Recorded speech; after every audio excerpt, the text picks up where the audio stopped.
Hello? Okay, it looks like we're live now. Can we just check I'm coming through on the microphone? I could probably do it actually, so I can go on YouTube and Yeah. the stream. Yeah. Hello everybody. Welcome to the stream. We had a go at this a couple of weeks ago and there was some technical issues. Yeah, we're good. Alright, cool. It sounds like we are coming through on the stream. So everybody, welcome to our video that we were supposed to record last year before my old computer decided to, I think what the term is, shit the bed. Yeah. I know I try not to swear on this channel. But we started the stream for about 10 minutes and your microphone was not... Laptop was my not laptop doing just too well. died because my house was at like 30 degrees and my laptop had just spent all morning doing a live stream for my other channel. It has given us the chance to actually do this in person because we both worked out it would be in Adelaide in the new year. Yeah, so back in Adelaide, like the original video back when we did the 1 year review. Yeah. Oh boy, how things have changed We're at since then. Sorman's house as well, so same place, but downstairs instead of upstairs. In my very echoey dining room, so I do apologise that the audio is probably not going to be the best today. Yeah, we're not on camera, but I can tell you the dining room is very nice. It's a very nice room. Sorman's got a very nice house. So basically, as the thumbnail suggests, we're basically going to be doing a review of 2024 and a look into next year and how we see things going. Now, I believe I put a YouTube comment out onto the a YouTube post out asking for your questions. Unfortunately, we didn't get too many questions, but we did get a few. So I'm going to look through them and see if we have any ones that are worthwhile answering straight away. I think I know a lot of people have been asking what people are doing. Okay, that's not the right one. I was trying to see if I could find someone had put a question somewhere. I'm on the wrong. Was it the original live stream post that you did? Yeah, it's Did you delete it, the original live stream post? So it was this one here. So you're not seeing. I'm on a different tab at the moment. But here we go. I found the question. Oh, this guy with the Shrek profile picture. I've seen him on my channel as well. Oh, okay. Yeah. Yeah. All right. Yeah. This is so stuff about about the next election, which we'll get to in a bit. Because first of all, we need to go through some of the elections that happened this year. Because last year was actually quite full of lower level elections for the states. So I think we'll get through some of those elections first before we get on to the big stuff. So I think the first election this year, I do apologise if this is a bit out of time, was the Tasmanian election. Mm-hmm. Yes. So this was an interesting election because it felt like Jeremy Rockcliffe called this election very early, didn't he? Because a lot of this was all around the stadium, right? Wasn't it? Do you remember this election much? Yeah. I mean, I do. Yeah. I mean, it wasn't just the stadium. There was other things like UTAS. If they want to like move the campus and stuff like that. Yeah. It's interesting in an era where we've had some pretty drastic, as we'll get to later, some pretty drastic swings in the polls. This was definitely an election where sort of votes went everywhere. Like, obviously, the big news story was the Liberals losing their... by the way, sorry, history memes. Yes, you are allowed to ask questions in chat, so feel free to do that. Basically, the Liberals lost massively, and with votes going to minor parties... Yeah. It was a really fractured house, like probably the biggest fracture since that original like ACT election back in like 1987. Obviously now Rockcliffe has to sort of work with both the Greens, the Lambie Network, and Craig Garland, our favourite Tasmanian, who I never won until today. Initially, what happened was he needed basically the Lambie Network plus one other independent. He got the Lambie Network plus two other independents. He didn't get Craig Garland because Craig Garland, maybe he didn't trust him. I don't know. And then, as maybe I think everyone knows, two of the Lambie Network people left the party. I'm not sure about the last one if they're still in the party, but we have to look at the next election. What's the current Lambie Network? Go up. Yeah. They still have one seat, right? Yeah. But two of them left the party, and I think both of them gave competence supply to Jeremy Rockcliffe. But the stadium issue that you talked about, there's been some news only very recently where there's been another study into the cost of how much the stadium will cost. And this study is saying like they projected like it would cost like 700 billion. This, about the Macquarie Point Stadium. Yeah. It's going to cost over $1 billion. Yeah, I had heard that. So unfortunately, it's like not looking very good for what's on earth is going on with the stadium. And the AFL has apparently been insanely difficult negotiators. They refuse to let the Tasmanian Devils play at the current Bellerive Oval. Ninja Stadium as it is now. Yeah. Isn't there some oval in like Launceston? Yeah, there's UTAS Stadium or York Park. Okay. Yeah. Which is also getting redevelopment. But that's not the problem. The problem is the Hobart one. They really don't want Ninja Stadium being used. But the main thing I want to talk about here is more the implications that this was a sort of the election a lot of people are currently looking at the federal election to be. So an election where sort of votes go everywhere. Splinter, like like Liberals won the election. The government, the incumbent government won, but it was now in a weaker position. They got a 10% swing against them, the Liberals. So that was a big they got a big shafting, right? And then if you remember, Rebecca White was like, "Oh, we might form government." The next day, no, we're not forming government. Yeah, I don't even know why, because with the Greens, they would have a very strong position. They don't want to form government with the Greens. That's the thing. Labor has some... Tasmanian Labor has some viciously big issue with the Greens that they just refuse to get over. I think you'll find federal Labor has a similar stance as well. We'll get to that because we're going to talk about the ACT election in a bit, where the relations are a little less toxic. True. But do you think there was any benefit for the fact that Rockcliffe was from the Liberal Party? Do you think that if this was the event that it was a Labor Party in government? Because this is the thing, it feels like when we get to the federal election, it does feel like Dutton is going to be a way bigger benefactor of Labor's incompetence than Rebecca was of Rockcliffe's incompetence. Wait, sorry, I was responding to a comment. Basically, I'm saying it feels like, I'm not sure, was Rockcliffe being a Liberal, did that seem to help him at all? Because it felt like Labor's unpopularity might have prevented Rebecca White getting more seats and benefiting from his... Yeah. I see what you're saying. Well, there's the federal drag, right? But it also means with the Liberal Party being in government that there'll be some state drag on the federal election, and that's perhaps why the Labor Party might be able to hang on to Lyons. But maybe we'll talk about that in a bit. So let's go to the next election which happened this year, which I believe, if I got my chart right, was the NT election, which was really fun because I actually got to go to the NT to see this one, and it appears that they have... Oh, here it is. Northern Territory... Where is Northern Territory General? So they don't even have it as a major one on the list. That's weird. That's silly. So, wow. I was surprised that the TPP swing was that little. I thought it was more, but actually... As I said, the NT only takes small swings and you can have these big things, but I'm not sure if any of you guys... So if you guys didn't know, in the NT, Labor got absolutely destroyed. It might not look like that from the map because Labor held on to some pretty big rural seats, but if you look at Darwin, Labor won nothing in Darwin. They got wiped out of Darwin. They were looking like they were going to hold Nightcliff, which was Natasha File's seat, and then they lost it to the Greens. The Greens got their first ever seat in the Northern Territory. We thought it was going to be Fanny Bay too, and it ended up being... And then the CLP won because of Labor votes. This is around Labor voters. You seriously preference the CLP over the Greens, and now you have a... No. I guess I can't judge people's voting behaviours, but... This was a big loss for Labor, and I think the main issues here were crime. That's the big one, obviously. They've lowered the age of criminal responsibility back to 10. Labor, I think, increased it to 12. And then cost of living, which, and then you got the federal drag as well on it.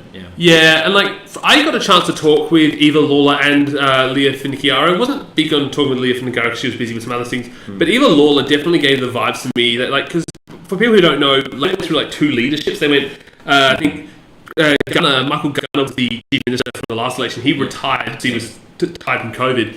His replacement files got caught in a corruption scandal, and so she retired. And so Eva was kind of thrown in at the last moment. And you could tell that she was kind of really not wanting to be chief minister, I think, from some of the conversations I had with her. Yeah. And I think you can kind of see that. And she obviously lost her seat. Who's the leader now, actually? I think the leader it's now who do they have at the moment? He doesn't seem to say. NT Labour is currently led by Selena Uibo. Is she? She must. I think she was the deputy leader. She's from one of the city seats, obviously. Yeah, I think she might be Arnhem. Indigenous. Arnhem, yeah. So it's kind of funny. They are sort of the Aboriginal Communities Party at the moment, which is a little bit like it's gonna. They've got really no urban Darwin members at the moment. I don't think it's going to affect them too much, but I think we're pretty sure that. The seats they all kept were all sort of like these rural seats. indigenous. They basically survive because of indigenous voting. So where's the fourth one they kept? Like 1, 2, 3, 4. Wait, where's the fourth one? There's 4 here. 1, 2, 3. Oh, right. It's really. Oh, sorry. I didn't. It was pink, so I was like. Oh, okay. Yeah. Yeah. Okay. All right. So yeah, that was a big shock, and I'm pretty sure. I think we're pretty confident that the CLP has got at least 2 terms in government this time. I'm not going to say that. Like things are getting more and more sort of unstable. Maybe one-term governments becoming. We might talk about political stability in a bit later, but what's the next election on the list was? Oh, okay, it's the ACT had an election, so let's jump to that. Probably the least consequential of the bunch, because as you can see here, basically no seats got changed, with the exception of. I like this picture, by the way. It sounds like podcasting. Yeah. Yeah, that should be my profile picture when I run for election. Yeah. Oh no, I shouldn't have said that. Everyone's going to start begging me to run for election. But obviously Thomas Anderson won, and I forgot who the other person that won. It was it's hilarious because it was my seat. Yeah, Fiona Carrick. Carrick won in Murrayfield. So I'm now currently in the only seat in the Australian Capital Territory without a Greens member, which is kind of funny. But yeah, as you can see, Labor and Liberals votes didn't really change at all. Sure, the Labor vote went down. It was a really sort of uneventful election. It was pretty status quo. Greens, did the Greens vote actually go down? Yeah, it did. Oh, 1.3. But they're on a lot of 9-page seats. But I think one of the big things we took away from this is, I think the ACT's economic problems aren't as big as elsewhere in the country. I think rent is definitely up, but I think it's actually gone down in 2024. House prices. And rent. Yeah. So and basically, people have well-paying jobs. Yeah. And I don't think there's much of anything sort of major. And I think this is a sign to current incoming governments that if you can get your state in a stable economic situation, I think you can alleviate a lot of the massive swings we're seeing against your governments. Right, yeah. Well, Andrew Barr has been a pretty relatively successful leader. He definitely has been. He's obviously by the way, Andrew Barr has now become the longest serving Chief Minister in ACT history. He's been there for over 10 years now. He's officially. I mean, that must be successful. I believe he's currently the 15th longest serving head of government in Australia. Right, and he's the only one who's still around since COVID. Yeah, and if he gets to the next election and doesn't retire, which there's a good chance he will, he will overtake John Howard and get into the top 10. Right. So if you guys are political nerds like me and kind of like watching some guy just break all the records, keep an eye on Andrew Barr, because he's only 54 or 56, I think, at the moment.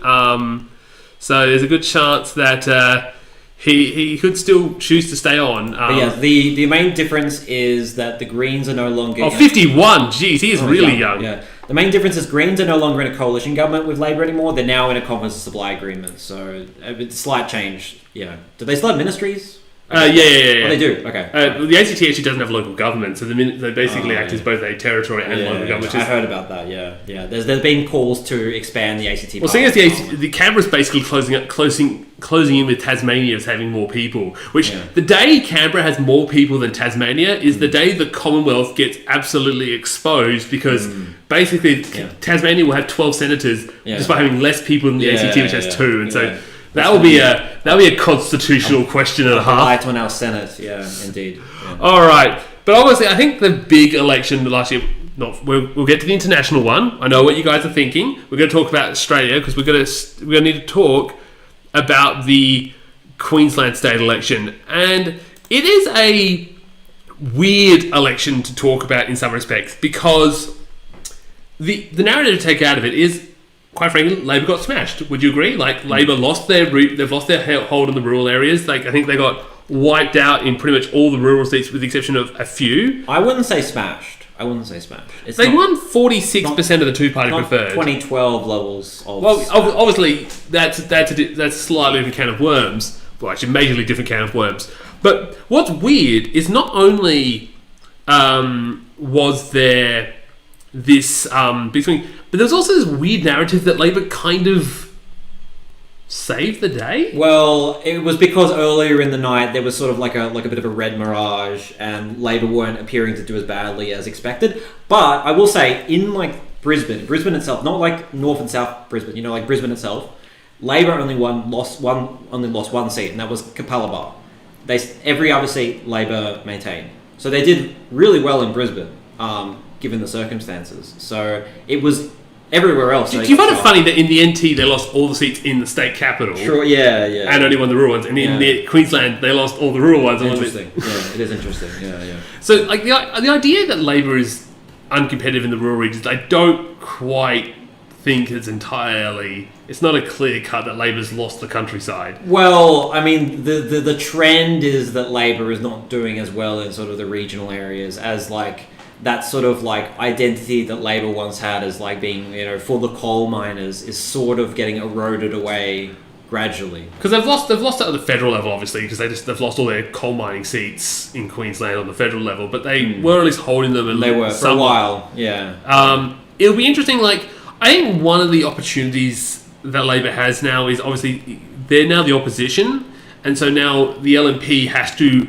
The LNP's no longer at the defence of we can do better than Labor. They have to now do better than Labor. The spotlight's on them to govern, and if they fail at this, it might finally, because we're getting to this federal election. Like, I've given up that Labor's ever going to win seats in Queensland because they never do. They just they've not won any major win in Queensland since 2007. Basically, they had a few seats gained in 2016, but then. Since then, it's just been absolutely a wipeout in the Sunshine State, and they're just... Who knows? Maybe the Libs, I should call the LNP there. They might only get one term again. Who knows? So, obviously, we also need to talk a bit more about what's happened, what the big focus on this channel, which is the big focus here for this channel has been, and that's mainly the federal election. Obviously, we have the federal election next year. So let's have a look at how the polls have gone this year. And to be honest, it does feel like, we'll get a bit to what happened right at the end, but there was basically this big decline in Labor's vote between sort of over 2023 there was this big sort of decline in as you can see here, big decline in Labor's two-party preferred vote. But as we've seen, since January, the decline has been gradual. I think I could describe it as it's been feeling like the long, slow death of the Labor Party. Yeah, and I was kind of expecting maybe it to get to a point where we would just completely flatten out, but it does look like the coalition are, as time goes by, slowly gaining a bit more ground, just very slowly as time goes by. So I remember in our video in May, I thought that Labor were going to do better in the next year because the economic situation was going to be better.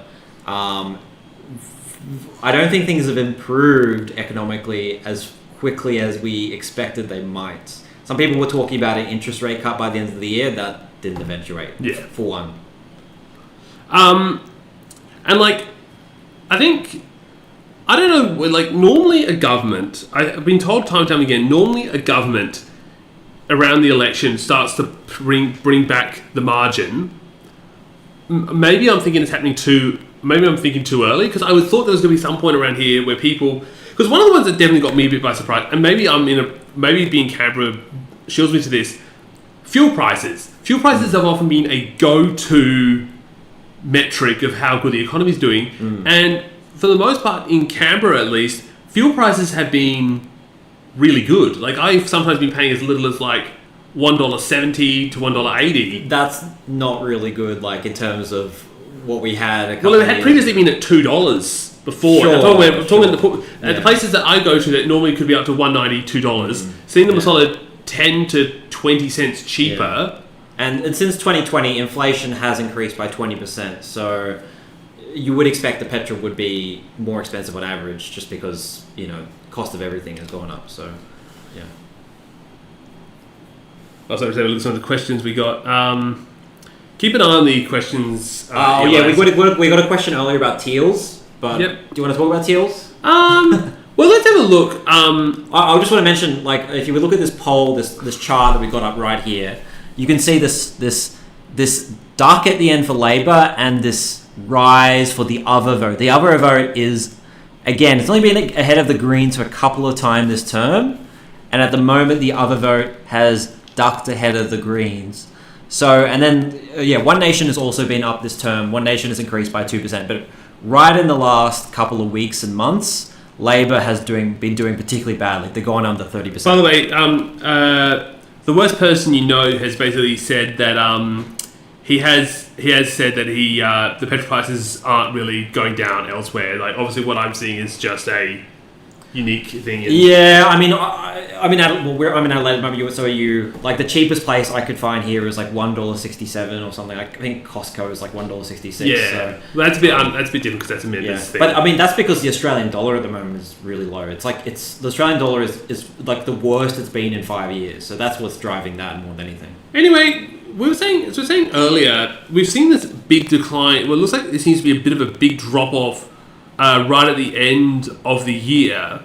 I don't know if this is going to have to do with the Christmas season and people really feeling the buying power right around when they're trying to buy presents for people or other things. But we did have the poll bludger, I believe, on looking at some of what's happened in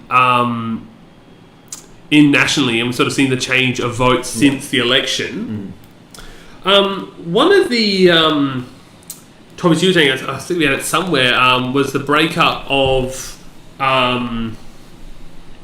how the breakdown of how the votes are, which groups of people. Yeah. So I was looking at this. So there's like Newsport quarterlies from back in March and April compared to now, and what they're showing, the demographics that have changed the most. It's 35 to 49-year-olds. That's Labour has lost on two-party preferred 6% since then. That's a big one. People earning under 100K.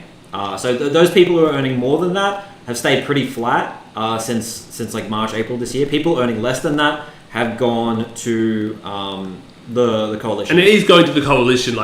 Is that seen in the first preferences, or is that two-party preferred here? Okay. And then people who are in either university or have no tertiary education, both of them have gone to the coalition. People who have only got a TAFE education have actually stayed pretty flat. So the tradies are actually, they haven't really swung very much to the coalition. Part-time workers have swung to the coalition, and then mortgage holders have swung to the coalition, and then also slightly own outright. But people who rent have stayed pretty much the same. So one of the things I wanted to talk about is I think we should probably get into the meat of this conversation, talking about why this poll change is happening. And I think one of the questions we wanted to bring was that one from the worst person who got, I think, by a different name on, has said, how much do you guys feel like Peter Dutton's stance on culture war issues will affect voting intentions downstream for individual coalition MPs and candidates? I want to talk more about his strategy of just culture war issues in general. Yeah. I don't think the culture war issues are helping him. However, I don't think they're hurting him. Yeah, I agree. Yeah. Because what annoys me is, again, this might be me putting my Labour biased, it feels like Labour got absolutely crucified over The Voice. Yeah. The sense was, with The Voice, Labour was putting random social policy ahead of the well-being of Australians, and I think that's one of the big reasons you saw the decline in Labour's vote. Because if you look at the how Wikipedia displays it, you see a massive decline right around the Voice campaign in 2023. However, it doesn't seem to be affecting Dutton as much. Now, I think there are two reasons why. One is, for some reason, it just does not affect right-wing people to go into cultural issues. And second, he's opposition leader. And opposition, like, the government, I think, gets a lot more pressure put onto them to be putting Australia's interest first. So the big two culture war issues that I can think of is sort of Indigenous status in Australia. So the other week, Dutton brought up the Indigenous flag, the use of that in the press conferences, and also on the top of the Sydney Harbour Bridge. So a lot of people allege that he brought this up in order to hark back to the voice and go like, hey, wasn't it stupid how Labor brought this referendum to the people when we're in a cost of living crisis? It's to try to make people remember back to that. Yeah. And then also to try to get Labor to slip up and go like, oh, blah, blah, blah, he's blah, blah. racist. And yeah, exactly. Which, that's going to piss a lot of people off. The other one is the Israel-Gaza stuff. I think people are getting a bit tired of it. I mean, it's not because, maybe they shouldn't be getting tired of it, but the fact is they're getting tired of the talk about Gaza and Israel and stuff like that. Yeah.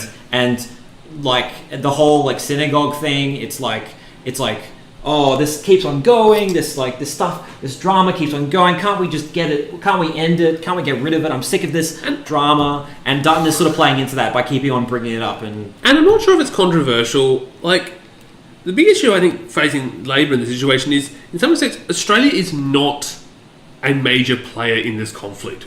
We're not America. We're not supplying unlimited arms to Israel. It's all a vibes thing, really. It's all just like posturing. Like, at the end of the day, it is a lot of vibes, but unfortunately, it's a lot of vibes that are having dangerous consequences. Obviously, like the synagogue attack in Melbourne is quite horrific, and for Jewish Australians right now, I can understand why all the rhetoric going around, and I'm not just saying from the pro-Palestine people, I'm also saying Dutton, constantly trying to weaponize it for himself. Yeah.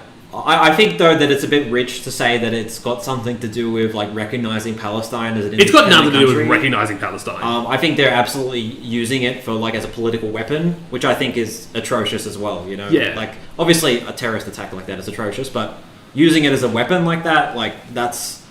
I can't. The only thing I can think of that, like, and I don't even know how effective this would be basically Albanese, like, using a bully pulpit to basically just stand up there and just condemn everything Israel's done. And, like, I don't know, even then, I don't know how helpful that would be in doing anything. Dutton is going to just say, like, that's, like, how will Jewish Australians feel about this? This is going to promote anti-Semitism. And once again, like, will be penalised for putting cultural issues about... Yeah, and just bringing it up. And people are sick of it. They don't want to talk about it. They want to talk about cost of living. I don't want to talk about it either, but when actual synagogues are getting attacked and people are feeling threatened, like, we can't just ignore it. So... this goes on to the culture war issue that I think is absolutely tied to economics, and that is immigration. Now, immigration, my belief is energy is one thing, but apart from energy, immigration is going to be the number one issue this election. Whether we should be cutting immigration or whether we should be keeping it, whether we should be having international students, whether we should be keeping it. And the big reason that immigration is used as a scapegoat is for inflation and for house prices, especially house prices. But I want to show you something. So I just got some like ABS data, right? And this is the house prices adjusted for inflation. As you can see, there were about 800,000 in September 2019, and now adjusted for inflation, they're about 1,000. A million, I should say, about under $1 million. Now, adjusted for inflation, house prices actually increased most when we had our borders closed. In the period of April to June 2020 until about December 2021. That was actually when we had our borders closed. It was also a time before we started cutting interest rates, which I think is one of the reasons that house prices started to fall in like early 2022. I think we had our first interest rate cut in like April 2022. But like a lot of people like on the right, and there's some people absolutely weaponizing this, claiming that immigration is the number one source for house prices. If you adjust for inflation, house prices have actually come down since we opened the borders. If you can see there, they peaked before the borders really started to open up. So house prices, it's down to the cash rate. It's down to things like government stimulus, things like that Scott Morrison did, such as the home builder grants, the JobKeeper and JobSeeker, which absolutely pushed just a ton of money into housing, because Australians see housing as like the number one thing to invest in, because that's what we've been taught since John Howard was Prime Minister, to put everything in housing. So this idea that immigration is the sole cause or the most major cause for house prices is just ridiculous, and the Labor Party needs to tackle this idea, or the political right are going to run with this, because I've already heard so many people who are saying that immigration has caused everything. It's caused inflation, it's caused house prices, when immigration is like the number one contributor to our economic growth at the moment. It's the number one of the biggest exports we have. And university students bring in so much money into our country. And it is not the right decision at all to cut immigration. You could reform immigration, sure, you get it to a little bit lower, you can tweak it or something like that. But to say that immigrants are causing the cost of living crisis, like, sure, they might be contributing it to a little bit. It's bullshit, and it's the right absolutely winning this argument. I've heard an argument. This is coming from an American. If you're curious, it's Crystal Ball from Breaking Points. Yeah, I'm not sure if you've seen that channel. Yeah. She argued that one of the problems is, like, kind of on your side here, that when something like Labor agrees that immigrants are a bit of a problem, there's too many, let's cut it down. Yeah. They are fueling the argument and actually giving credence to the party that makes it sound like, the Liberals are one step ahead of the game here. That's right. And actually what they should be doing is taking, not necessarily an argument that we need more immigrants, but what's happening right now is perfectly fine and you are wrong to imply that these cuts. And if Labor puts that stance, they stop yielding wins to the coalition and giving them PR wins. And then some would argue, like, similar things have happened in previous Liberal governments where they start acting like a Labor government and doing lots of welfare spending and other sorts of things that often predates them getting wiped out by Labor, because it's like, clearly they're upping, stimulus checks. It clearly means that Labor's on the correct ball here, that we need more stimulus checks. Let's vote Labor. Well, Labor have been constantly sort of capitulating to what they think. They're trying to, like, beat the narrative, right? They delivered 2 surpluses instead of giving that money away to people who might have needed it, right? Because they wanted to show, we're cutting spending, right, to get rid of inflation. But instead, the opposition has just completely ignored that. They've said, like, they're doing so much spending, they're out of control with their spending, despite the fact that they delivered 2 surpluses. Nothing annoys me more, knowing that by all metrics, Labor has delivered lower deficits, more surpluses, and yet they are still seen as the reckless economic spenders. That's right. So it doesn't matter what you do, the narrative is never going to be on your side, because the media is never on your side. So what you need to do is you need to do what you think is good for the country, what you think will have long-term economic good effects, and not worry so much about controlling the narrative, because you'll never control it. Let's get into the housing prices, because you want to talk about controlling the narrative. This, in my opinion, was a massive L by Labor last month. I saw this. Yeah. So basically, Claire O'Neill, the housing minister, in a document, I think was talking with Triple J or someone. I think here, it's radio said Triple J. It was basically, Triple J was like saying, people like you and me, young people who don't own houses, want housing prices to fall, so we can get a bargain and get into the housing market. And she said on mic, we don't want housing prices to go down. Yeah, they want slow growth. That's what they said. I actually want to see, I'm going to maybe should start a poll on this. See if I can get a poll. Basically around, is housing pricing going to be more or less, like, which one will be more politically popular? Which would be more politically popular? I'm sorry if it's spelled wrong. House prices going down. House prices staying put or going up. Because the reason I want to ask this is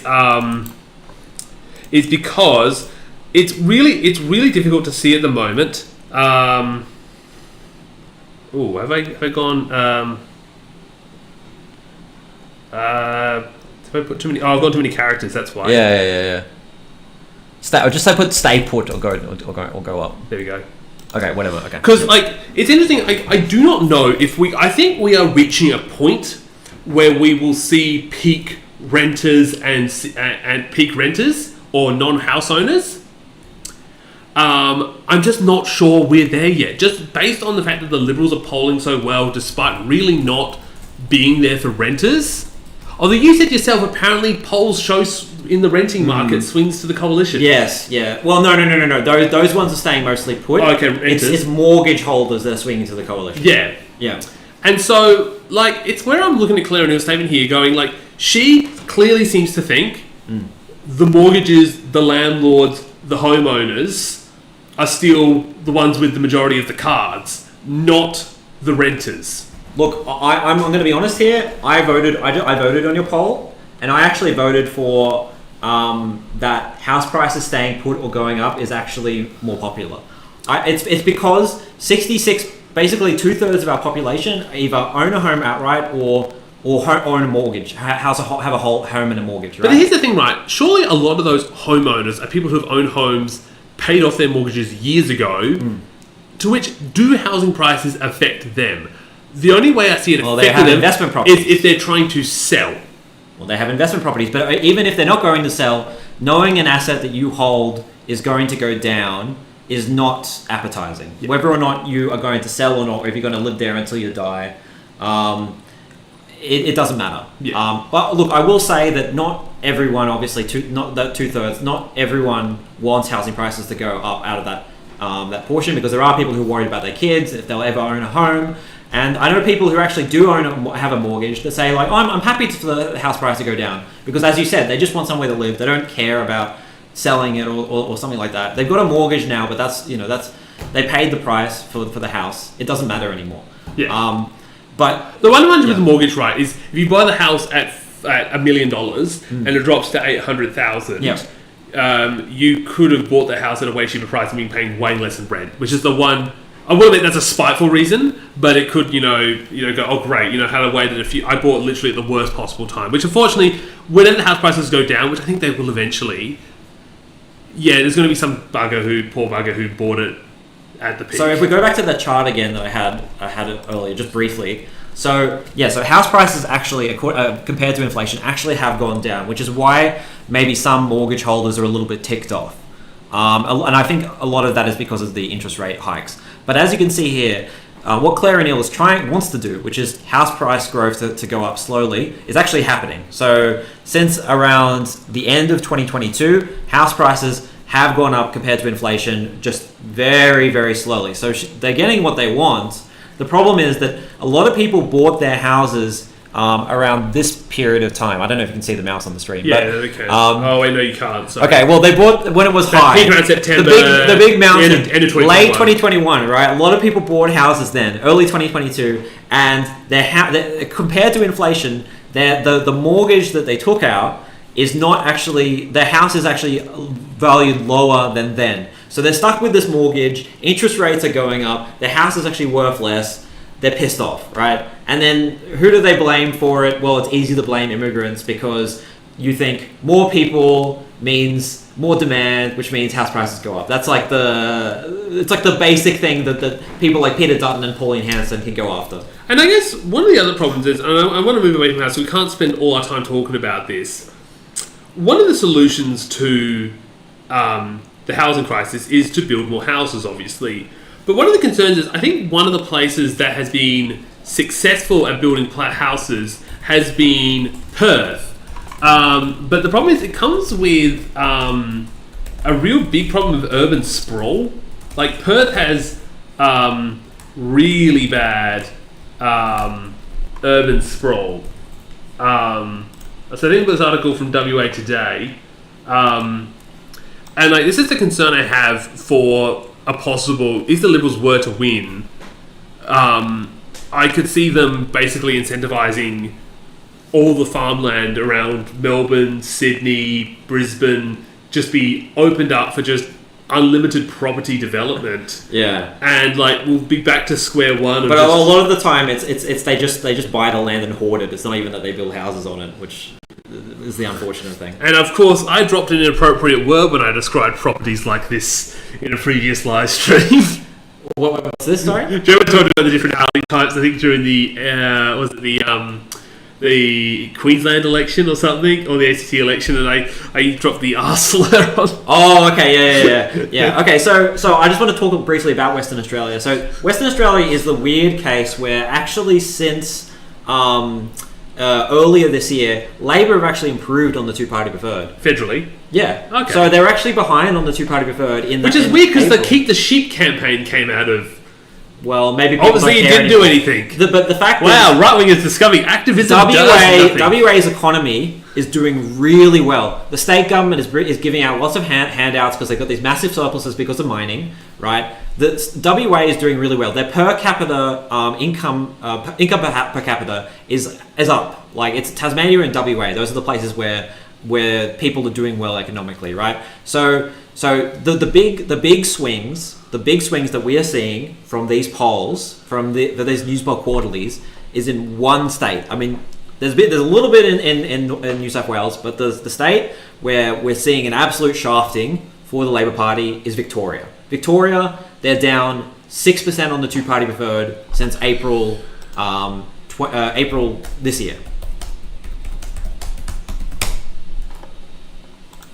See if I can get this article up. Okay, here we go. We've got one from The Age here. Yeah. This one should hopefully... no, it's paywalled. It's paywalled, yeah. I do use paywall removers myself, but sometimes they're not the best because... I'll see if I can find an ABC article because that will guarantee... Okay, here we go. That's Queensland. Should we go? If we can go to the poll budget, we can go to Victoria. We can sort of see a bit. Yeah, look at this, like a 4.6% swing two-party preferred to the coalition in. And this is even with the LNP infighting we just saw in the state. Yeah, I mean it doesn't matter. It's just people. The economy is not doing too well in Victoria at the moment. I'm not exactly sure why it's doing so badly. One of the big issues in Victoria, which is not so much an issue federally, is big debt.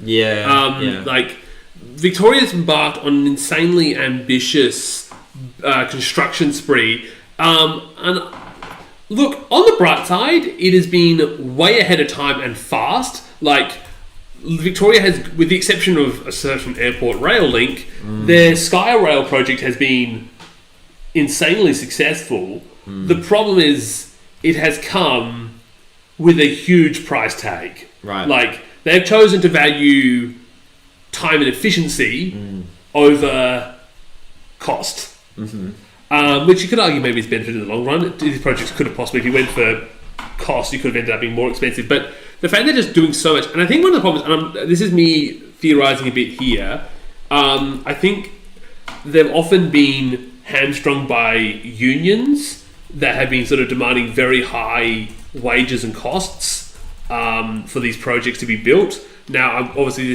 I'm speculating a bit here on just why these projects have become so expensive, but by the way, I've got an even split for your poll. I've noticed that.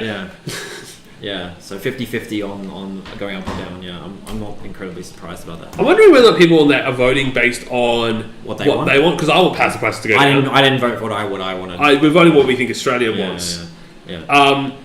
But yeah, I mean, okay, so I know one project in Victoria which I thought was a waste of money was that they were basically completely like bulldozing or destroying public housing to rebuild it and make it social housing. So it was like this old public housing that was built probably like 40 years ago or something like that. They're saying like, oh, this isn't good enough, it's too old and stuff like that. We're going to bulldoze this, we're going to destroy this, obliterate this, and build like new social housing and stuff like that. Like, I don't think that's really necessary. I think they could spend money more wisely. Look, I support the suburban rail loop, but that's a big infrastructure project that's not going to deliver for another 40 years or something like that. So more like 20, but yeah, it's really hard to do ambitious projects like that because you spend the money now and then you reap the rewards decades in the future. And electoral terms are only 4 years long. It's like it's the thing that they can do in China because they're a dictatorship that it's really difficult to do in Australia, unfortunately, which is sad because I love like high-speed rail and rail. I like the idea that Victoria has become some unlivable hellhole is absolute hyperbole, but it is true that like they've done big projects and there's now a big cost to repair it. And obviously we're talking about how the drag. Now the advantage the Victorians have is they're not heading to the polls for almost 2 years. Like it's end of 2026, so. They're not a big deal, but this could definitely hurt Labor. The fact is the cost of living crisis is hurting Victorians the most on a per capita basis. Victoria are the ones who are hurting the most, and people are voting based squarely on how does my life compare to when ScoMo was in power. And the unfortunate thing is that people are often putting rose tinted glasses on that as well. Well, yes, but the thing is, almost all of the interest rate hikes and the period where interest rates have been sitting on 4.35%, which actually isn't that high. Historically, it's not actually that high. During Howard, there was only like the whole Howard term. There was only like I think like 4 months or something where interest rates were lower than they are right now. Right during the whole Howard term, 11 years. Yeah. Right, so it's not even that high. Right, but like compared to when ScoMo was in power, interest rates are higher. And as I said before, people bought these houses back when interest rates were at zero, house prices were actually versus inflation worth more, and now they're stuck with these massive mortgages and they're screwed. And then if the Labor government spends all this money on giving them, I don't know, mortgage tax breaks or something like that, then they have to face with house prices going up even further, and then they have to face with like the coalition saying that they're spending too much money and that they should be more economically responsible. They're absolutely caught between a rock and a hard place. Can we disagree that I think one of the biggest mistakes, maybe it's a bit too much of a broad question, it's like when it comes to these things, we're talking about housing and economic things, I think Labor missed a massive opportunity to engage in some more ambitious policy early on. Yeah, well, I mean, they really should have. Like the stage 3 tax cuts. It's example great because the media had a go at them. Yeah, but it didn't affect them. The public didn't. Yeah, they stayed exactly the same on the polls when they did the stage 3 tax cuts thing, and it would have been everyone thought was going to be a political suicide. Yeah, and I mean that was a direct broken promise, right? And that happened in well into their term, right? That was at the beginning of 2023, right? So. Or was it the beginning of last year? No, it was the beginning of last year, 2024. So that was like a year and a half into their term, right? That they did that. Imagine if they did if they just said, all right, we don't give a shit. We've got this majority. We're just going to do this with tax right at the beginning of the term. People would freak out for a bit, and then after the next couple of years, the economy would be much better, and people wouldn't even give a shit. They could have even done some major tax things, like actually put in like land taxes and things like that. They could have. Well, land taxes up to the state government. Here's the thing, right? Though. Taxes are actually one of the best ways to stamp out inflation. What? Sorry, land tax? No, just taxes. Oh, tax in general. Yeah, of course. But they said no higher taxes after the election, right? They said that. Yeah. And they felt like, oh, we can't do any of this. But had they done some random tax hikes in their first year, they could have got inflation under control, and then they could have just cut the taxes. Maybe it would have been hitting the polls, the but people wouldn't have cared in the end because the economy would have been in a better state. Yeah. I mean, I'm sure. Like a lot of them are thinking that now, like hindsight is 2020. A lot of them are thinking like that. Basically, they just hoped that the economy would sort itself out and that interest rates would eventually start being cut. And then when interest rate starts being cut, they can brag about how their plan is working. The problem is that it's taken longer than they expected for interest rates to get cut. I believe it's been on 4.35% since November 2023. So it's been a long time. I think we can agree, unfortunately, the sad reality is I was kind of very much banking that Labor would be having a good economy going into next year. That's what we were both thinking in May. We were both thinking, they're going to be in so much better period and by this time next year. We are in a better position than we were at the start of this year. Yeah. Just not enough. Yeah, and it's not happening fast enough. It's not happening fast enough, and that's the other issue. And the other issue is, by the time we get to the next election, the economy could be going really well. Not saying really well, but like smoothly, right? In March and April, we could get some really smooth economy. The problem is at that point, it's too late.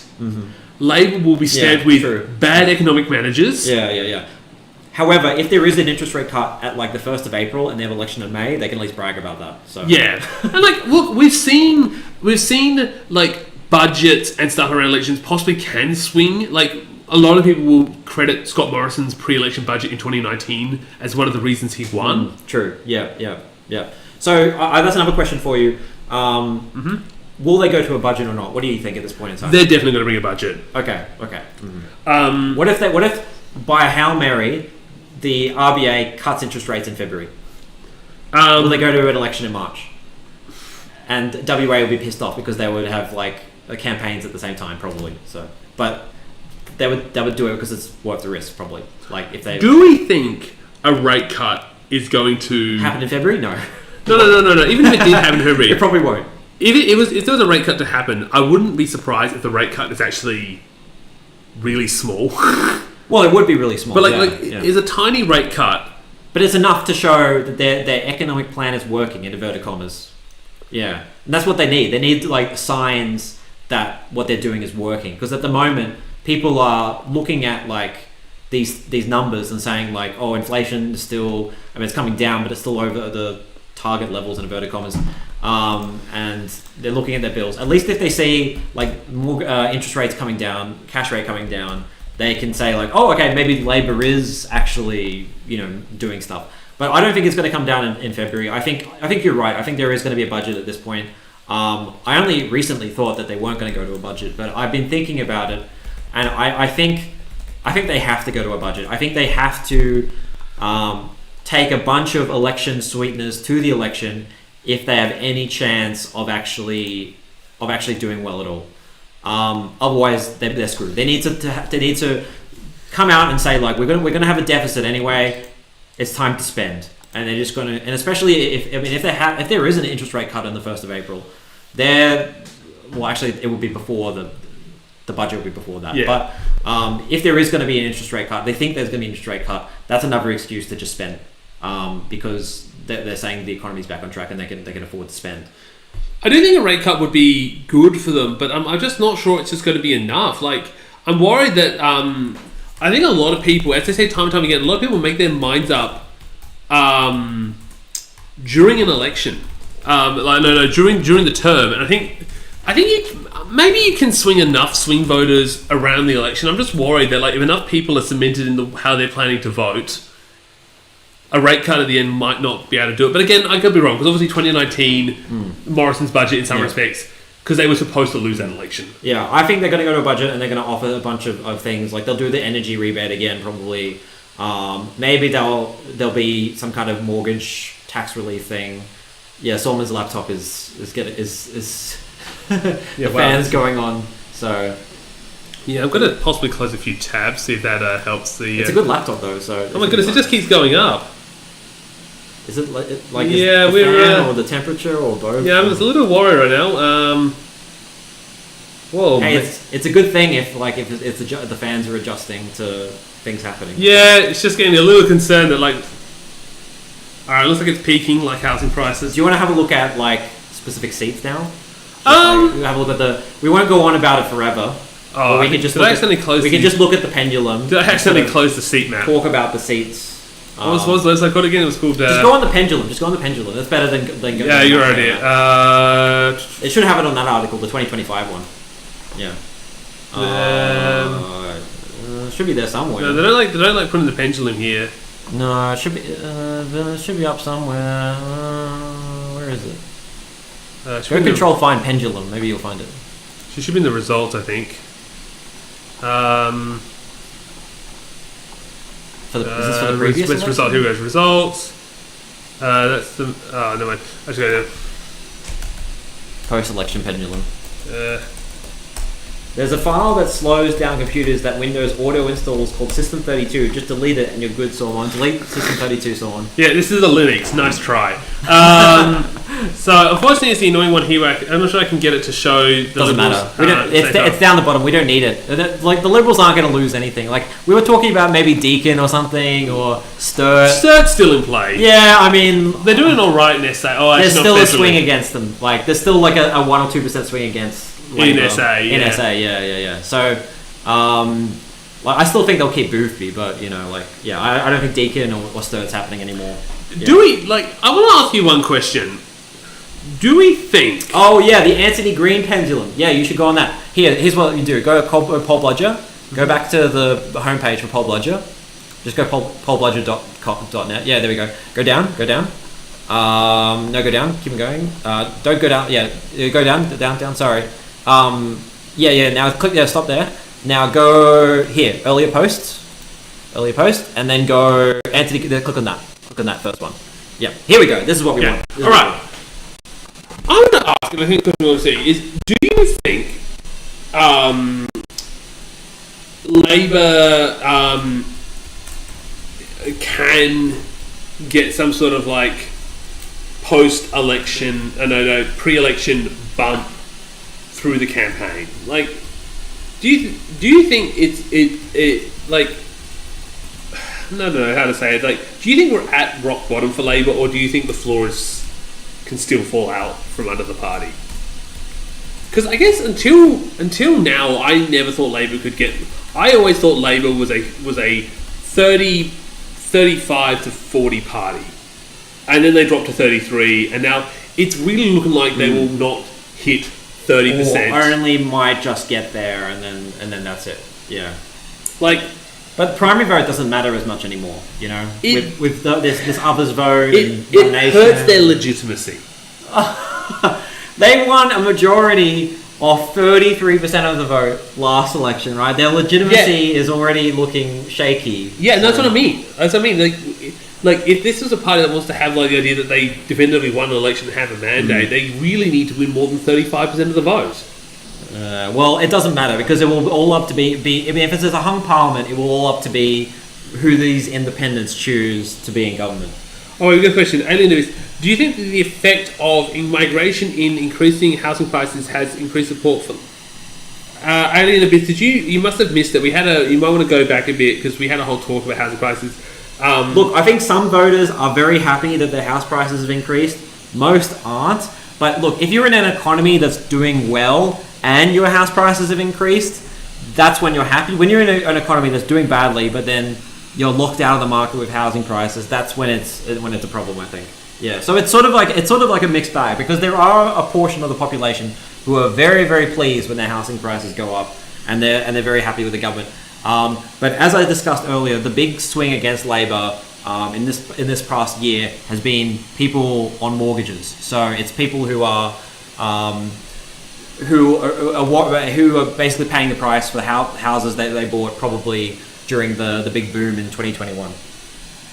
Interstate migration into WA. Well, you mean like as opposed to immigration? Well, I mean those people won't particularly be happy. But if you're leaving and going to WA, you probably are set up to get a good job there. I would assume in mining or something. Oh, by the way, polling wise, housing prices going down has overtaken housing prices going up. So I don't know. People think that maybe it will affect them. So I'll just talk briefly about these seats. So my theories as to what Labor is going to lose is Bennelong, Gilmore. I mean Menzies is just a notional Labor. Like the coalition currently hold it. I think they're not going to keep that. Lyons is a maybe because, as I said, in Tasmania the Liberals are kind of on the nose. There was a poll out recently which actually had Labor doing okay in Lyons, and Rebecca White is in that seat. She's independent. I mean what's her name? Rebecca White, who's the Rebecca White. Sorry, I got mixed up. But Rebecca White is running for Lyons, and yes, I think she obviously was the member for the state seat. Yeah, and there's arguments about whether or not she's actually popular. Look, I don't think she's that unpopular. It's just that like the Liberal Party in Tasmania just has a shit ton of money, and the Labor Party can't win there. So I don't necessarily think it's actually her fault that the Labor Party didn't do too well. Yeah. So that's just the article there. Yeah. You still got it up. This one here. Yeah. Okay, so yeah, Lions is a maybe. Lingiari is also a maybe. I think they'll probably lose that one. Robertson, a maybe because the current. That's become the new blue. That's the bellwether since Eden Monero lost it. So I think that's definitely a possible. But Patterson is more sort of the kind of demographic that we're talking about, which is that sort of almost regional seat that's on sort of the outskirts. That one's on the outskirts of Newcastle, actually. And it's one of those sort of pseudo-regional seats. That's where I think the swing is going to be. So places like Bullwinkle, Hawke, which is massively down almost at the bottom. McEwen I think is going to go. And then Chisholm is a maybe because of that big swing in Victoria. It's somewhat likely. I think Labor Party are going to lose 10 seats, maybe 1 to the Greens and then like 9 to the Coalition, I think. So Zero says, I think federal Labor is having a massive drag on state Labor parties. I think that's the case for Northern Territory and Queensland, definitely. But at the same time, one of the arguments I want to say is, how much is it federal Labor versus state Labor? Because a lot of the housing issues, right, in terms of houses not being built, yada yada, they are state issues. Yeah. Like the states themselves, have they not been lifting their game to get these houses built and like get the housing prices down? They're trying to. There is some public housing development in Queensland. I know Stephen Miles was doing that, and I know in New South Wales they're really trying to do a lot of zone changing things and sort of bully these local communities into allowing these high rises around train stations and stuff like that. But the question of supply, whether supply is actually the main issue here, I think is very questionable. Land prices have gone up like 40% since 2020. You can't build your way out of land prices going up, that much. So I don't know. The house prices in Sydney and Melbourne actually are going down. It did go down a little bit in, so that maybe makes you think that maybe it is working to a degree, but I don't necessarily think you can build your way out of it when the problem is, in my opinion, is land hoarding, land banking, people hanging onto land, hoping the price is going to go up, and they're not interested in building anything because they don't think they'll make a profit in the short term. I know about other states. In South Australia, there are taxes you pay for not developing on land. There is now, but they're very small. There was like some video I found on Facebook, which was like some investor guy, and he was basically saying like, this isn't going to do shit, right? Like he's saying, keep on investing in Victoria. These land taxes aren't going to do that much, and he's right. They're really small. They're not a big deal. Like if they were a big deal, then probably there'll be a lot more pushback against it. I would assume. We've got some questions talking about the independents. Yeah. Okay. One thing we want to talk about with the independents is some of them are suggesting independents to lose seats. I don't think it's going to happen. The independents are all going to keep their seats. Says sea-level polling shows decrease in seats for Teals, mostly going back to the coalition. Back to those, and Greens seem likely to retain the current seats, but the problem, I don't know, it's like anything. I think the Greens are more likely to lose seats. No. So the MRP, the most recent MRP, had the Greens retaining all their seats that they currently have, and the Teals, it's sort of like a line ball situation. They're going to lose North Sydney because it's being abolished. Well, yeah. The question is whether or not Nicole Bull can pick up Bradfield. Yeah, which she's. I think she will. I think these Teal seats. I just don't see it because I think there hasn't been. The thing is, right, the LNP, if this was an election where people are running for third parties, why is the LNP polling at like almost 40%? Like it feels like I think it just feels like people are like. They're looking back on the Morrison years with rose-tinted glasses, thinking it was better back then, and they're just assuming that if they can get the LNP back in power, the economy will be better again. And I think in that sort of climate, I think the Teal independents who have seats right now will retain them. I don't think any Teals are going to win seats off Liberal. They might win off Labor, as we saw in the NT. We had an independent win a seat in North Darwin. But I don't know. I think Liberals will hold Bradfield. Okay, well that's even with Peter Dunne's cultural issues. Paul Fletcher has quit, by the way.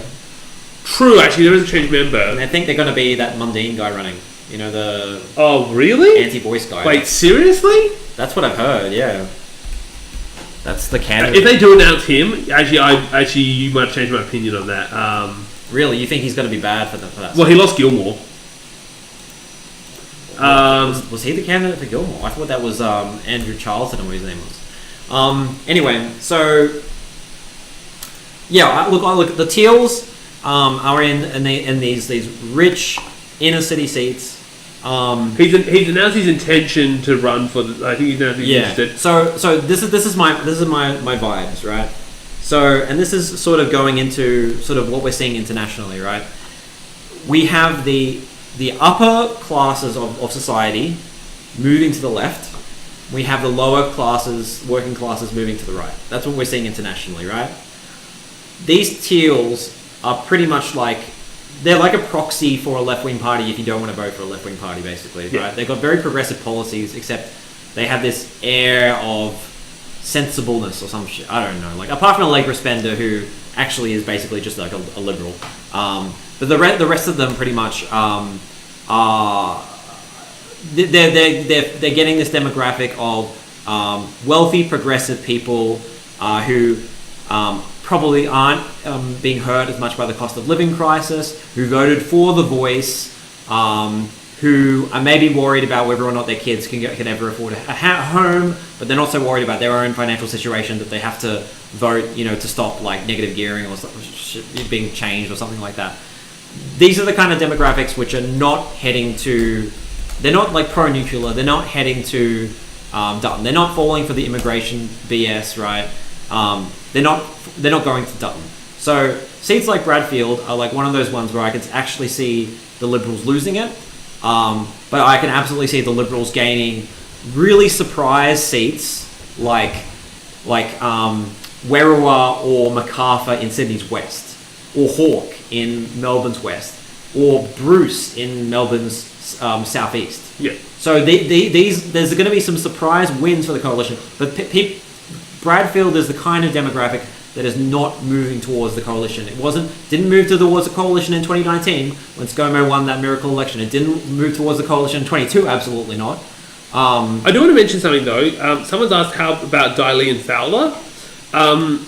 What I'm going to say about Fowler is I highly suspect Daly's vote could drop, but I suspect Labor's vote's also going to drop in Fowler, because I think there's going to be a drop in Labor's vote nationwide. And I think in the rough with Labor, Greens, Liberals, I think Daly will retain the seat. But she might even grow.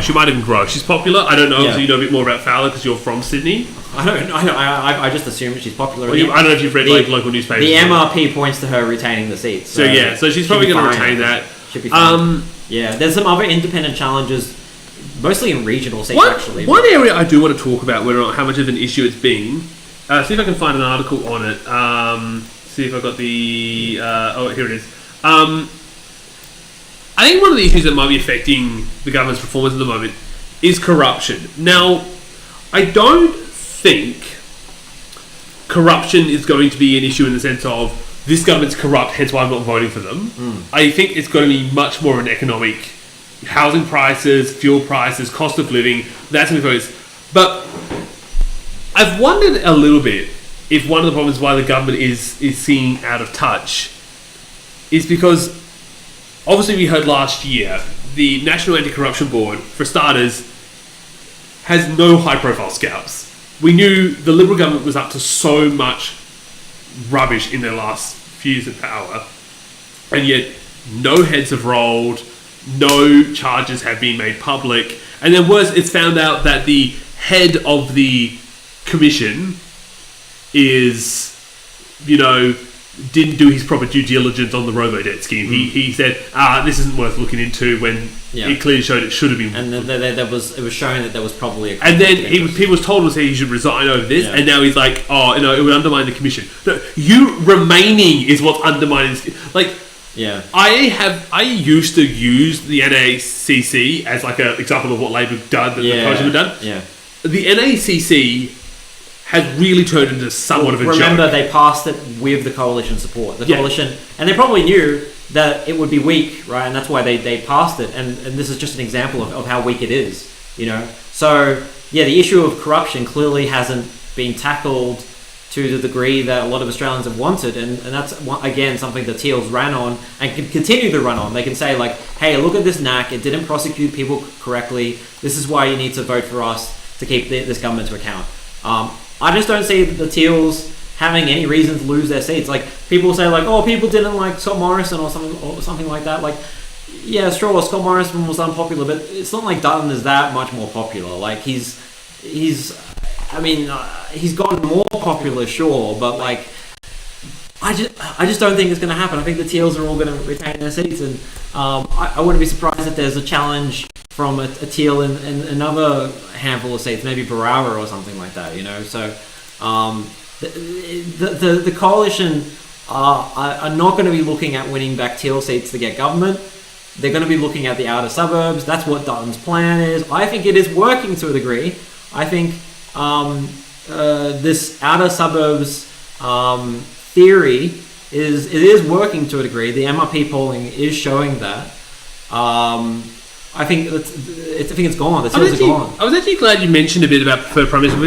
I haven't actually looked at this yet. Albo is still the preferred prime minister, which can sometimes indicate barely indicate because there's always sort of a bias towards the incumbent, and it's usually on average about 14 points. So Albo is actually doing worse than sort of the. I can't remember where Morrison was when broke the election. Morrison was actually preferred PM until the very end, I believe. It was only the last couple of polls where Albo was preferred to him. So Albo is not actually doing. What I'm interested to see what Dutton's been doing, and like for a while, Dutton looked like he was sort of closing up in the. And he still seems to be like kind of stagnant, where he's generally unpopular, which is the main thing. Albo was unpopular as well, wasn't he, before the election?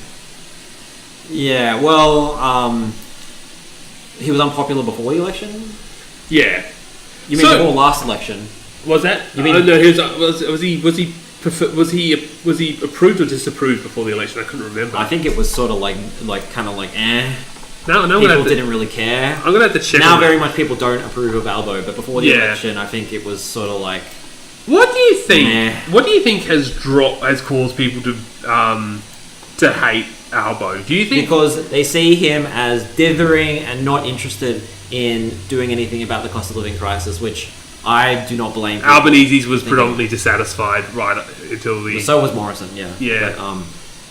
But it was kind of because he was ahead in the satisfaction rate in some polls. Like there was a couple here. He was tying in preferred prime minister running the election. Like in March. Yeah. Like, I think the problem with Albanese's main issue has been he doesn't seem like someone who knows what's wrong with Australia and has a plan to fix it. I disagree with that. I actually think he knows exactly what's wrong with Australia. I just think he doesn't have the balls to do anything. He's too scared of the media establishment. He's too scared of the media. He's too scared of what Dutton's going to say. He's too scared about what his own party will think. He's too scared about what the polls will say. He's just not good at making those brash decisions. And you want to know what my opinion of and here's something I think, the person he should be emulating right now is where we are right now, the Premier of South Australia, Peter Malinowskis. Well, he's very popular. Yeah, and like, I'll see if I can say, I don't know if there's been polling in SA because we're a pretty small state, but I know just recently... There has been some polling. The Labor government in South Australia is actually quite popular, and I think that's actually what's helping Labor to stay afloat federally in South Australia as well. Yeah. We should look at the poll budget here. Here we go. South Australia. Yeah. So Labor, a bit of a swing, but Labor's lost a bit of support. But like recently, I remember that it was a while ago. They announced they're going to be doing a big housing development down in Lonsdale, which is an area that was a former oil refinery. They basically demolished the structures and they're going to build a huge housing estate there. And I'm just going to it's that sort of big grandiose announcement, and we have a vision for the future. And Malinowskis has always been this person I find who, when he has his finger on the pulse and he's like, we need to do this, I'm doing this now. And I get a little annoyed because I personally don't like how he sort of jumps the gun. He feels like he's doing his way over sort of like a committee deciding what's best. But the reality is the people love that. The people want a decisive leader who just does stuff. Yeah, and that's what Dutton has. He has that the persona of a decisive leader who makes these decisions, like that nuclear thing. I like Albo because he's working in the group with these cabinets. But most people don't like that. Most people like a guy who will just do things. And I honestly, I'm very frustrated by Albo because I really do feel like he doesn't seem. It doesn't feel like he's doing anything. It feels like he's always too nervous and worried about what everyone's going to think. He's not doing anything. He's not making these bold decisions. The stage 3 tax cuts reform, I was so surprised about that. Everyone was surprised about that because they were just thinking, all right, Albo's going to take these fucking stage 3 tax cuts and not going to do anything with it. He's going to let him come out. And then when they came out and reformed it, we were all so surprised. And I think we need to see more of that for at least what Albo promises to bring in at the next election. Like we don't know. He's announced like very few actual election promises so far. That's something that we might see in the next like a couple of weeks, a couple of months, right? And it needs to be big. It can't just be like small target anymore. It can't be small target. He has to do. I think Stephen Miles. It's the problem that everyone has still, and the problem is I am still not entirely convinced that we are out of the 2019 election period. Because the 2019 election was an election where the party with the big, bold, new ideas lost to the party saying, we're just going to do the status quo. Yes. I'm pretty sure COVID flipped that narrative around. Maybe. And we're now in an era where people actually know we want big, bold policy for the future. It's also the fact that Labour... But while Labour's not doing this stuff, the votes aren't going to the Greens. They're going to the LNP. Yeah. Now, I don't know if it's just because people just have a thing about the Greens that they just refuse to vote for them. Because, like, here's the thing, guys. If you want Labour to do all this housing stuff, get on pre-polls and tell them you're voting Green. That will get Labour in a heartbeat to, like... Yeah. But, like, anyone who's saying, I'm planning to vote LNP is saying to Labour... We want you to keep housing prices going up. Yeah. We want... Well, the immigration thing, I think, is a scapegoat. I mean, like, the LNP, like, the coalition, you know that they don't give a shit about housing prices. Like, they're doing that thing with going into your super and using it to spend money. That's just going to fuel housing prices so much. That whole up to $50,000 for your super on your house. When are we going to stop just pumping government money into freaking housing prices? They don't know Again, there is going to become a tipping point where we are a nation of renters. We obviously haven't hit that point yet.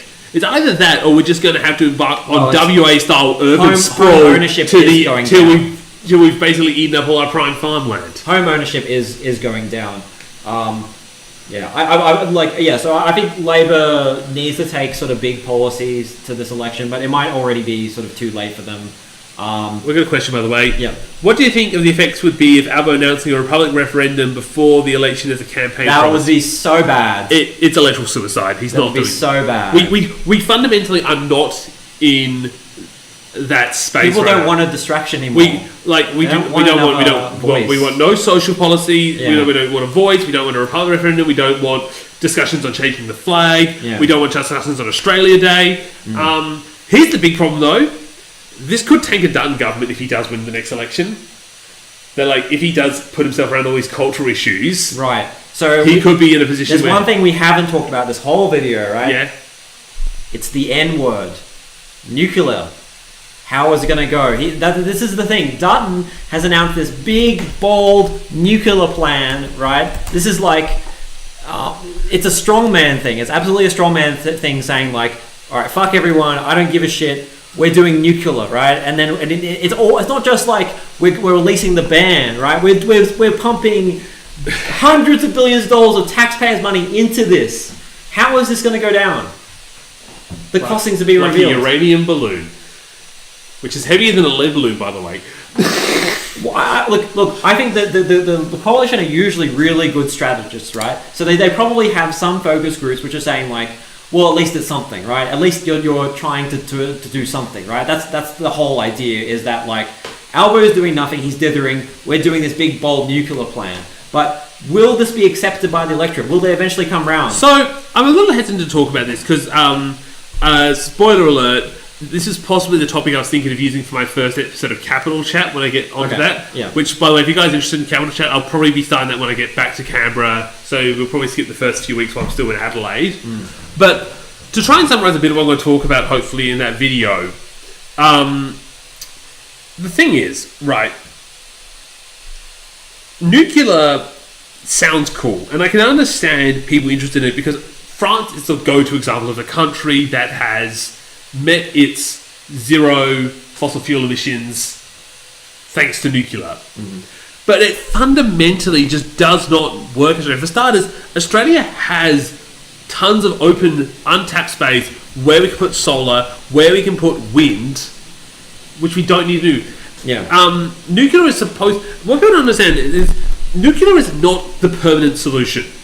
Nuclear is a stopgap measure to go to renewables, which is the permanent solution. And I think people forget that. Also, wholesale electricity prices are coming down. They have come down. They have. Okay, I did not know. Retail prices haven't, and there's questions about why they haven't, but wholesale prices have come down. This is just another area where the government is basically not... Can I just say, I've really wanted to talk about this as well. One of the problems I feel like in the economy right now, we'll get to this thing, is you want your country's environment to be business friendly.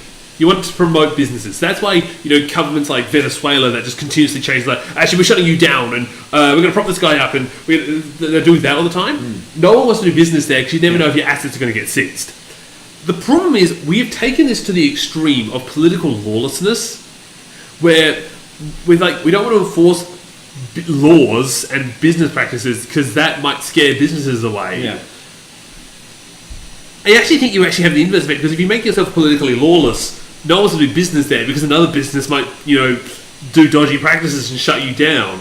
And so we need to get back to enforcing some sort of law and order in our business sector, and with the energy situation, could do a lot to bring down energy prices if we're because what you're saying is the whole gas thing where we never do we actually ever get a gas reserve set up? No, I don't know why. They could do a national gas reserve. They never did.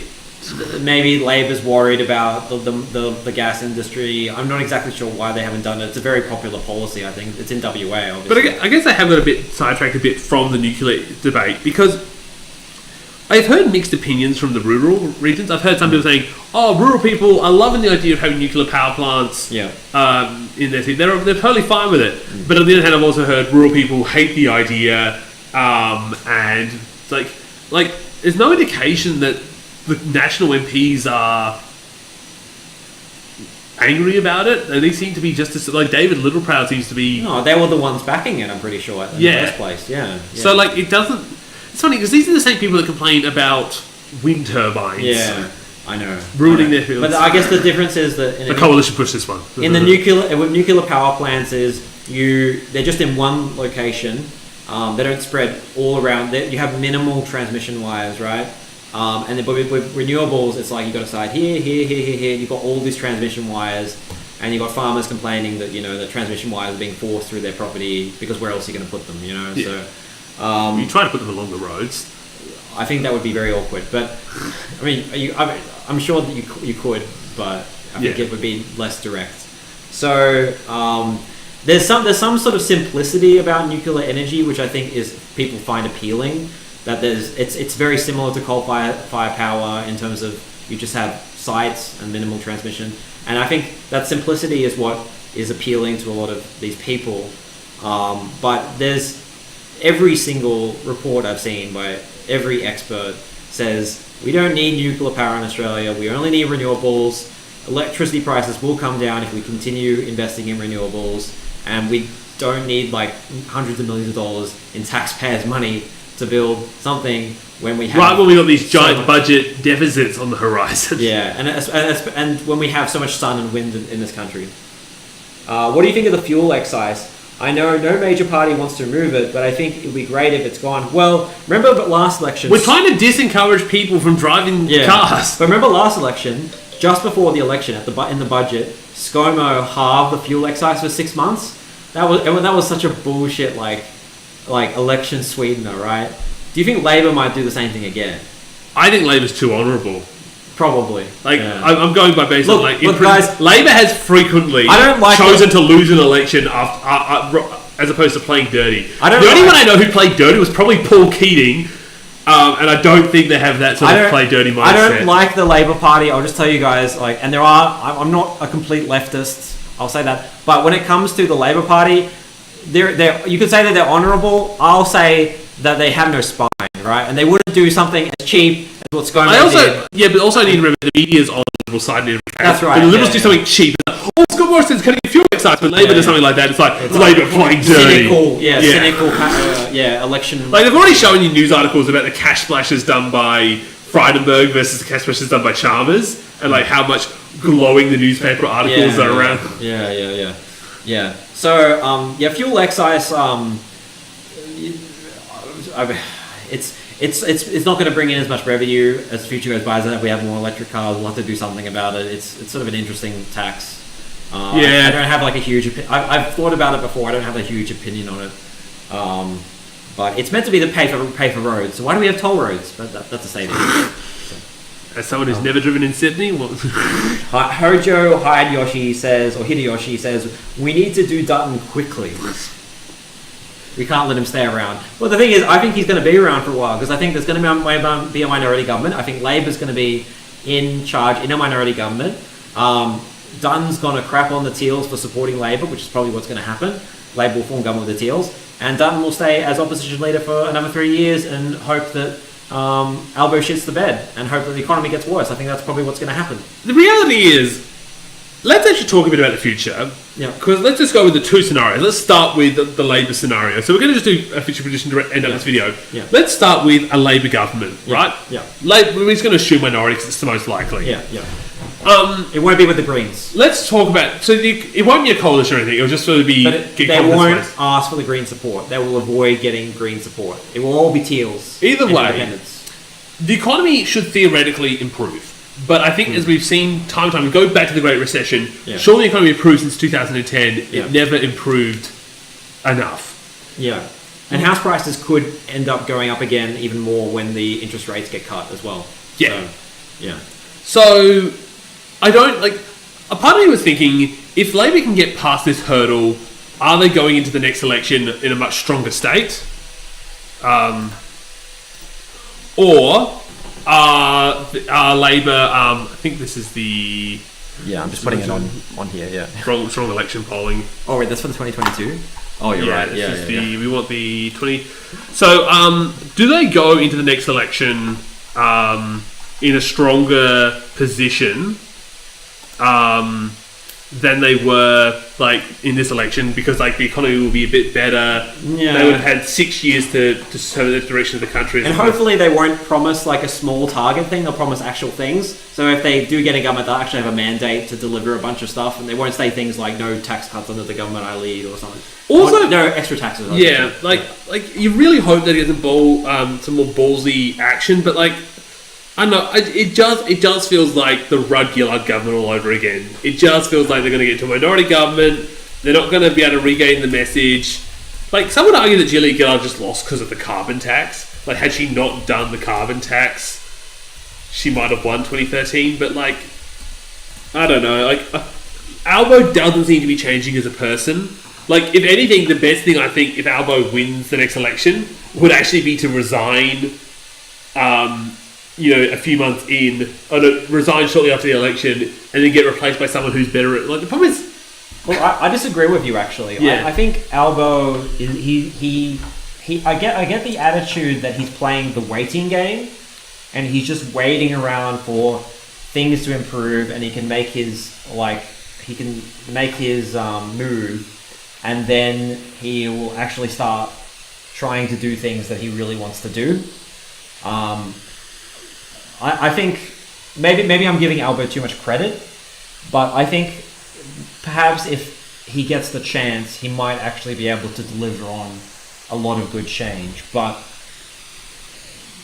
saying things like, negative gearing, getting rid of that is not going to help with supply or something like that, shoots himself in the foot because it gets rid of a lot of options he could possibly have in the future. So I don't think he's like the greatest leader ever or anything. Like as I said earlier, he's like a massive diverer. Yeah. But yeah, if Labor get in power again, they'll try not to seem like they're compromising towards the Teals, but they will, and they will honestly be happy to compromise towards the Teals because it's stuff they want to do anyway. But the good news is, look, if we can get 3 more years of Labor with the Teals, that at least means 3 more years of getting a renewable grid started up. Yeah. Like the wires should be getting really in place, and we should be in a position that even the coalition took over again. Yeah. Are they seriously going to just start ripping up wind Yeah. turbines and solar panels, knowing how economically costly that would be? Yeah, I think Dutton will stay on as leader, and then if things improve, he'll have to go. Because Labour's polls will start improving, and then Dutton's sort of ideology won't be seen as sort of feasible anymore. But if Dutton manages to get in government with help of the Teals, I think that's very clear. Let's talk about, okay, so we're switching over. So we've done the sort of theoretical Labour win. Yeah. Let's do theoretical Liberal win. Yeah. Do they get an easy pass because they'll get into power, the economy woes of Labour will be mostly fixed, and they'll be just riding on a bit like how Abbott and Turnbull and Morrison just got the easy ride of the post GFC recovery. I don't necessarily think so, because as I said earlier, I think housing prices will probably go up, and if they do their stupid super thing, it's going to go up even further. And so you're going to get a lot of really... It's going to cause that price out to have even more extreme and price more people out. I don't care what they do about immigration; it's not going to change anything.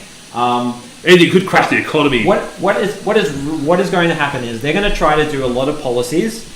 The Teals, who they're in government with confidence of lie, are going to block a lot of things. A lot of the stuff that they want to do in the Senate is going to get blocked as well, because they're not going to have a good Senate, right? And so they're just going to whinge and moan and say, we can't do anything. They're blocking everything. Block.